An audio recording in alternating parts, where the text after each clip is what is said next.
वक्फ संशोधन बिल वक्फ के सिलसिले में एक नई सुबह। बदलाव राकेश किया गया त्रिपाठी। है। वक्त की फूलपुर संपत्तियां क्षेत्र पंचायत सभागार में जन जागरण कार्यशाला का हुआ आयोजन। आजमगढ़ जिले के फूलपुर क्षेत्र पंचायत सभागार में शनिवार को वक्फ बिल संशोधन पर जन जागरण कार्यशाला का आयोजन किया गया, जिसमें मुख्य अतिथि के रूप में भाजपा के प्रदेश प्रवक्ता राकेश त्रिपाठी द्वारा वक्फ बिल संशोधन को वक्फ के लिए एक नई सुबह बताया। कार्यशाला को संबोधित करते हुए भाजपा के प्रदेश प्रवक्ता राकेश त्रिपाठी ने कहा कि 2006 में सच्चर कमेटी की रिपोर्ट के अनुसार वक्फ की संपत्तियों को औने पौने दामों में बेचा जा रहा था या फिर गलत इस्तेमाल किया जा रहा था। वक्फ की संपत्तियों के द्वारा ब्लैक मनी बनाया जा रहा था।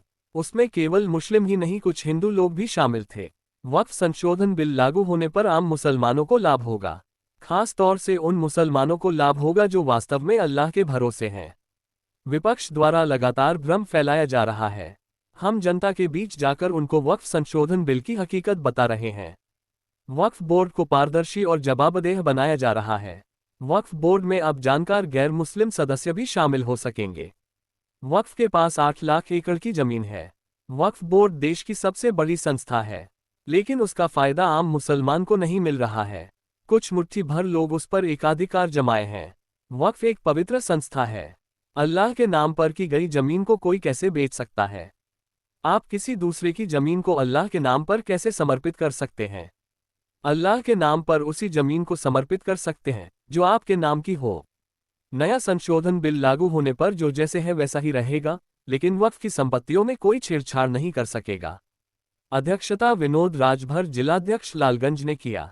इस मौके पर प्रदेश कार्यकारिणी सदस्य जयनाथ सिंह, नगर अध्यक्ष राम आशीष बरनवाल, नागेंद्र यादव, गोविंद यादव, भानु प्रताप चौहान, दुर्गेश अग्रहरी, आकाश बरनवाल, संतोष पांडेय, विवेक शेख, गुलजार आजमी आदि रहे।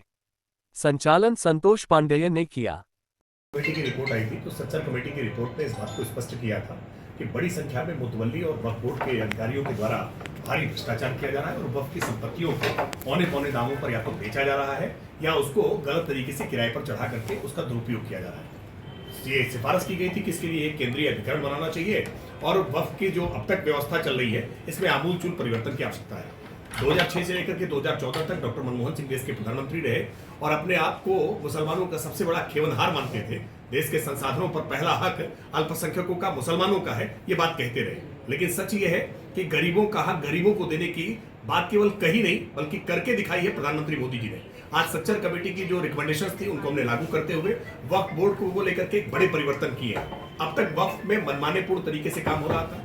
लगभग 8 लाख एकड़ जमीन वक्फ के पास है, जो देश में तीसरे नंबर की आज सबसे बड़ी संस्था है, चाहे वो रेलवे और सेना के बाद। उसके बावजूद इस देश के मुसलमानों की गरीबी इतनी ज्यादा है, उस पर वक्फ बोर्ड वक्फ से की संपत्तियों से उनको लाभ नहीं मिल पा रहा था। आज ये प्रयास जो नरेंद्र मोदी सरकार ने इसमें अमेंडमेंट करके किया है, इसके बाद से इसका जो एकाधिकार कुछ लोगों के हाथ में था, मुट्ठी भर लोगों के हाथ में था, अब वो मुट्ठी भर लोगों के हाथों से निकल करके सामान्य आम मुसलमानों को उसका लाभ मिल सके। और जो अब तक इसको लेकर के मनमाना पूर्ण था, जिस जमीन को चाहा उस जमीन को वक्फ की संपत्ति घोषित कर देते थे, जबकि वक्फ एक बहुत पवित्र नाम है। यह अल्लाह को की गई, दान की गई भूमि हो सकती है। इसको कोई काबिज नहीं हो सकता, ना इसको कोई किसी तरह से बेच सकता है। जो पहले इसके प्रोविजंस थे उन प्रोविजंस में परिवर्तन करके इसको जन सामान्य के लिए, जो सामान्य मुसलमान है, विशेष करके पसमंदा मुस्लिम हो या मुस्लिम महिलाएं हैं, उनकी भागीदारी सुनिश्चित करने के लिए यह कानून प्रावधान कर रहा है। तो सर, क्या अल्लाह को जो समर्पित की गई है जमीन, तो उसका कागज कैसे देंगे लोग? लेकिन जमीन अल्लाह को वही समर्पित की जा सकती है जो जमीन आपकी अपनी हो। आप किसी दूसरे की जमीन अल्लाह को समर्पित नहीं कर सकते हैं। दुर्भाग्यपूर्ण यह था कि जो वक्फ बाय यूजर के प्रोविजंस पहले थे कि किसी भी जमीन पर जहां पर किसी भी तरह के इस्लामिक रिचुअल्स कर दिए गए हो, वो जमीन वक्फ की जमीन मान ली जाएगी। ये पूरी तरह से मनमानापूर्ण तरीका था। आप किसी की जमीन पर काबिज होकर के अगर उसको अल्लाह को सौंपी गई जमीन मान लेंगे तो ये ठीक नहीं है। जमीन तो अल्लाह को आप वही दे सकते हैं जिसके आप स्वयं मालिक हो। इसलिए ये साबित करना होगा।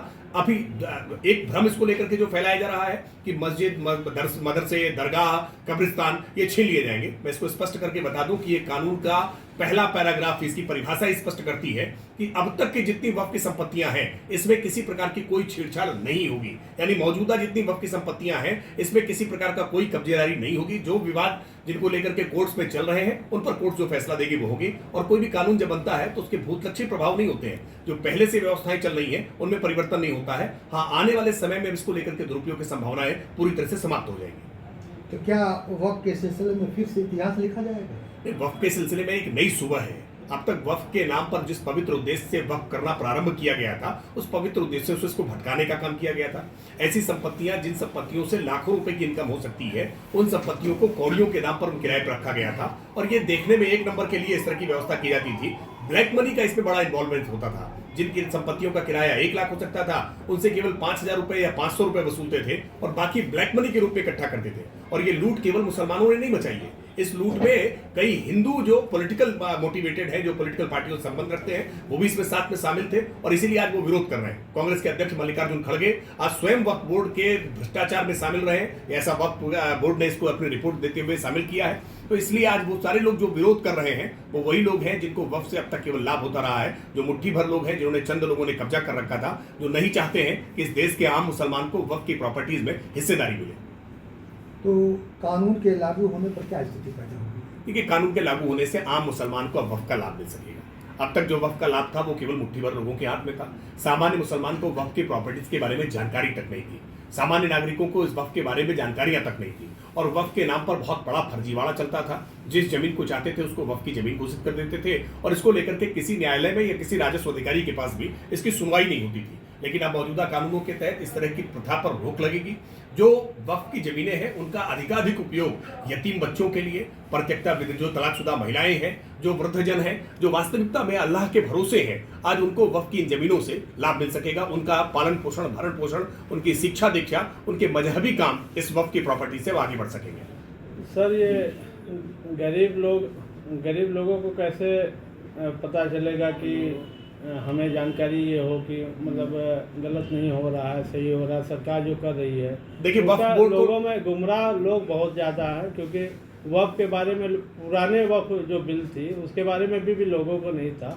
जो नया संशोधन हुआ उसके बारे में भी अभी जानकारी नहीं है। देखिए, एक बात स्पष्ट है, विपक्ष लगातार भ्रम फैलाने की स्थिति करता है, अफवाहें फैलाने का प्रयास करता है और इसीलिए भारतीय जनता पार्टी ने पूरे देश भर में वक्फ के संशोधन कानून की क्या अहमियत है, इसमें क्या परिवर्तन हुए हैं और इससे कैसे लोगों को लाभ मिलेगा, विपक्ष ने क्या झूठ बोले हैं, इन सब बातों को हम जनता के बीच में जाकर के बताने का काम कर रहे हैं। और इसी सिलसिले में आज भारतीय जनता पार्टी की लालगंज इकाई ने फूलपुर में पार्टी के कार्यकर्ताओं के साथ एक कार्यशाला रखी है। देश भर के सभी जिलों में इस तरह की कार्यशालाएं हो रही हैं, जिनमें पार्टी के कार्यकर्ता इन बातों को समझेंगे कि वक्फ के कानून से कैसे देश के आम मुसलमानों के अंदर परिवर्तन आएगा, कैसे बोर्ड अब ट्रांसपेरेंट होगा, पारदर्शी होगा, जवाबदेह होगा, इसकी एक व्यवस्था बनाई जा रही है। और इसी व्यवस्था के तहत आने वाले समय में आम मुसलमान को, पसमानदा मुसलमान को, मुस्लिम महिलाओं को अब उनको लाभ मिल सकेगा।